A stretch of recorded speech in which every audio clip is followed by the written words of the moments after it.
आंबील बनवण्यासाठी इथे 1 वाटी ज्वारी घेतली आहे. ती अर्धा तास पाण्यामध्ये भिजू घालून स्वच्छ धुवून घ्यायची आधी. ती नंतर वाळवून घ्यायची आहे ओलसर.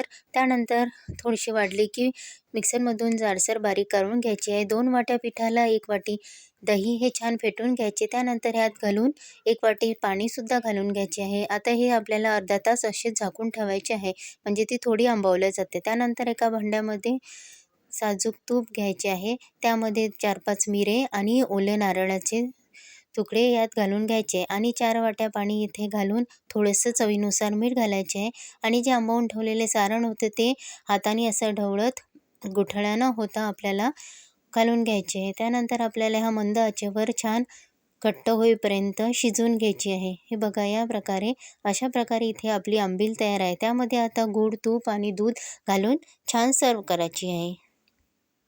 हे बघा झाली आंबील.